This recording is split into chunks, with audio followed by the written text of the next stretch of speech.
প্রথা এতটা ভয়াবহ আকারে নাই, কিন্তু আমরা যে বর্ণপ্রথার কুপ্রভাব থেকে গোটা জাতিকে মুক্ত করতে পারছি এতদূর অর্জন আমাদের এখনো পর্যন্ত হয়।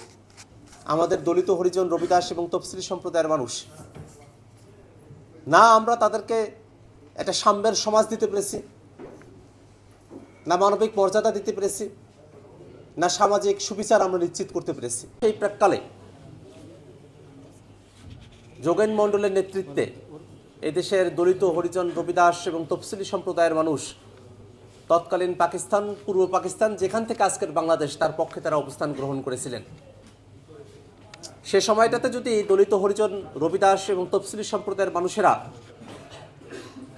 বাংলাদেশের পক্ষে অর্থাৎ তৎকালীন পাকিস্তান, পূর্ব পাকিস্তানের পক্ষে তাদের অবস্থান ব্যক্ত না করতেন, তাহলে হয়তো আজকে আমরা বাংলাদেশের যে মানচিত্র দেখি, মানচিত্রটা এমন নাও হতে পারত।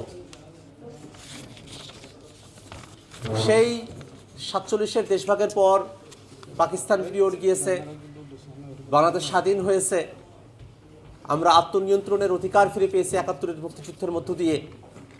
যে মুক্তিযুদ্ধের অন্যতম একটা কথা ছিল সাম্য, মানবিক মর্যাদা এবং সামাজিক সুবিচার আমরা প্রতিষ্ঠা করব। আমরা 71-এর পরে আমাদের অর্থনীতি বড় হয়েছে, আমাদের কাঠামোগত জায়গায় অনেকগুলো জায়গায় সময়ে সময়ে আমরা অগ্রসর হয়েছি, কিন্তু সাম্য, মানবিক মর্যাদা, সামাজিক সুবিচারের যে বার্তার কথা আমরা বলেছিলাম, সে বিষয়ে সব থেকে পিছিয়ে যদি কোনো জনগোষ্ঠী থেকে থাকে তারা এই দলিত হরিজন রবিদাস এবং তফসিলি সম্প্রদায়ের মানুষ। আমাদের হায়ার কোর্টে আমরা অনেক অধিকার যেগুলো আমাদের রাজনৈতিক দলগুলো দিতে চায় না, সেগুলো আমরা প্রতিষ্ঠা করতে হয়তো পেরেছি। হাইকোর্ট অনেক সময়টাতে তারা জনস্বার্থে তাদের রায় প্রকাশ করেছেন, অধিকার দেবার চেষ্টা করেছেন, কোর্টে সেটা বলবৎ হয়েছে, হয়তো কিছু কিছু ক্ষেত্রে সেটা বাস্তবায়নও হয়েছে। কিন্তু আমাদের দলিত হরিজন রবিদাস এবং তফসিলি সম্প্রদায়ের মানুষ না আমরা তাদেরকে একটা সাম্যের সমাজ দিতে পেরেছি, না মানবিক মর্যাদা দিতে পেরেছি, না সামাজিক সুবিচার আমরা নিশ্চিত করতে পেরেছি। আজকে এখানে যারা বক্তব্য উপস্থাপন করেছেন তাদের সঙ্গে ওঠা বসা, চলাফেরার জায়গা থেকে, কথা শোনার জায়গা থেকে এবং প্রত্যক্ষ অভিজ্ঞতা থেকে আমরা খেয়াল করে দেখেছি যে আমাদের দলিত হরিজন রবিদাস সম্প্রদায়ের মানুষেরা তারা মানুষ হিসেবে যতটুকু মর্যাদা পাওয়ার কথা, মানুষের মর্যাদাটুকু তারা পান না। আমরা একেবারে প্রত্যন্ত এলাকায় বড় হয়েছি,